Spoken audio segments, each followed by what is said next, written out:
Hello, children. Welcome in class 11th English, Hornbill, chapter 2. We are not afraid to die if we can all be together. Written by Gordon Cook and Ellen East.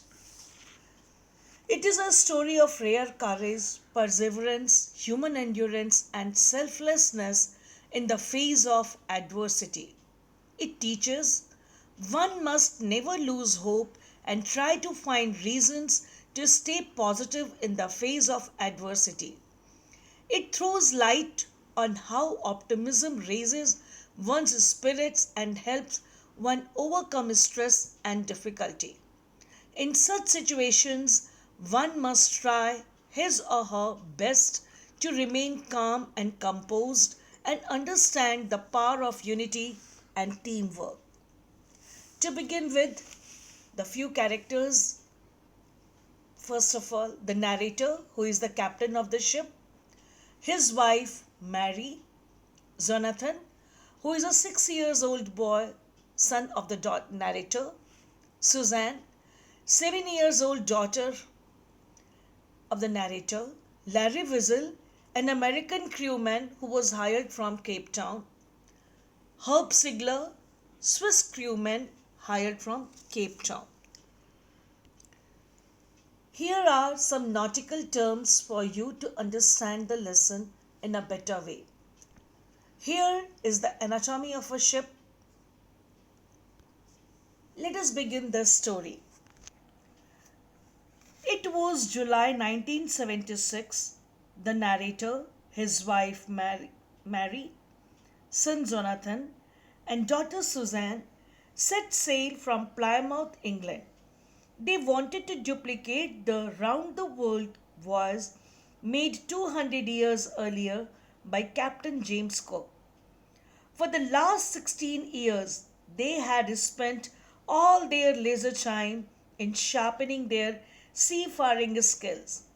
Their boat, Wave Walker, had been professionally built.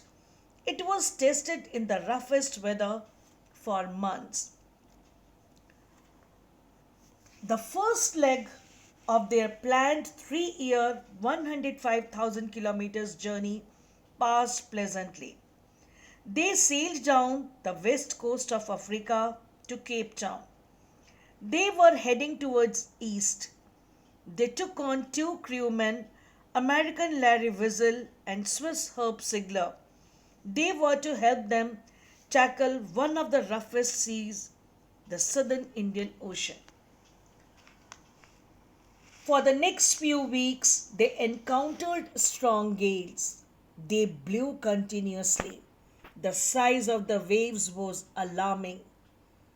They went up to 15 meters as high as their mainmast. They celebrated the Christmas in spite of rough weather. The weather continued to be bad even on the New Year's Day. On January 2nd, the waves were really huge.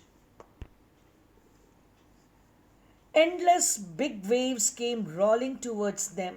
The wind screamed. To slow the boat down, they dropped the storm jet. They tied heavy ropes across the stern. They attached lifelines, put on squall skins, and life jackets. The first sign of the coming disaster came at about 6 p.m. The wind dropped, the sky grew dark. Then came a growing roar that increased to a thunder. A tremendous explosion took place. It shook the deck. A wall of green and white water broke over the ship. The narrator's head crushed into the wheel.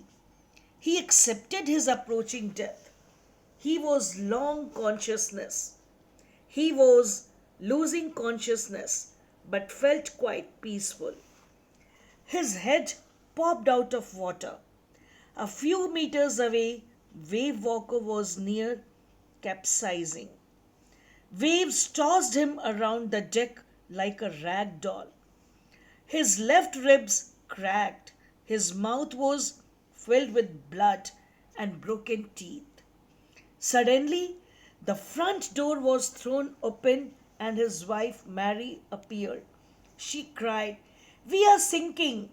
Larry and Herb were pumping like madmen.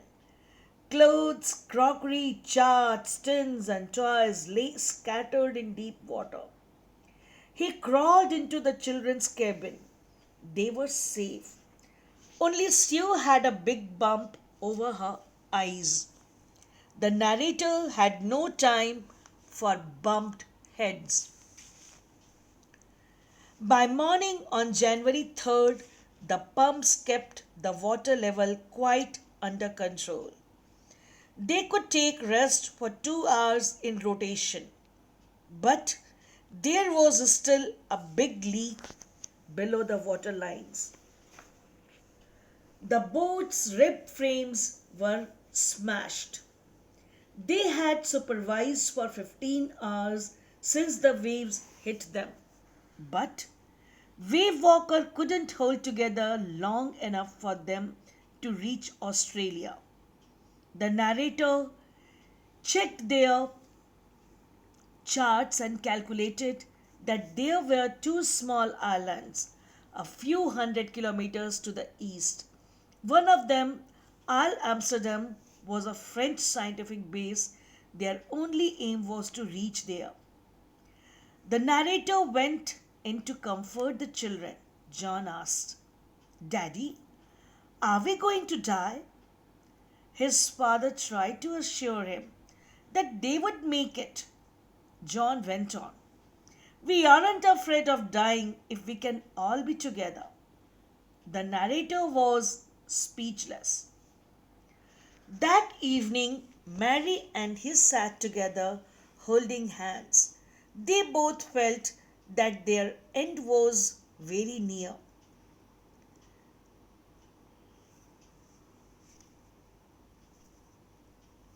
Wave Walker rode out of the storm.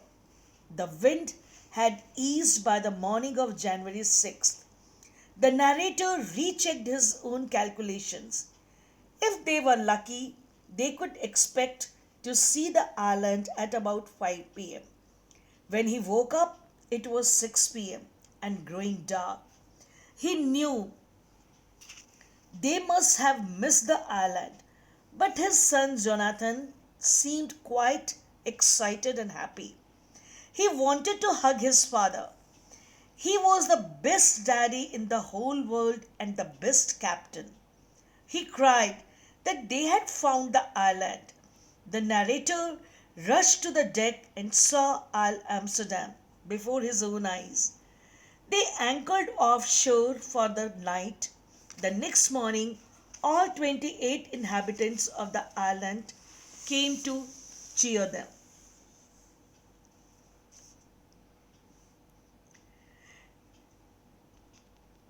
And it was Al Amsterdam, a piece of volcanic rock with little vegetation. When his feet touched land the next day, he thought of the cheerfulness and optimism of all the people on the boat, which made them pass through the worst stress. In this story, the values which are highlighted: optimism raises one's spirits and helps one overcome stress and difficulty.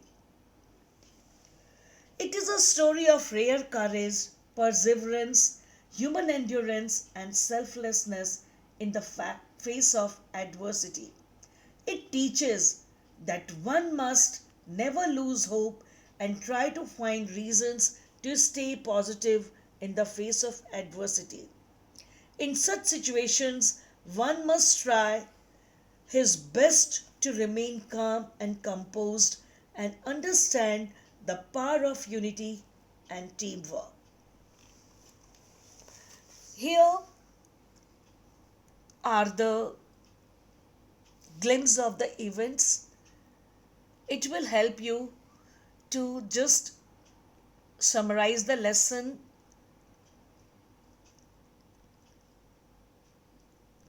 Some question answers are given for you. Hope you liked it. Thank you.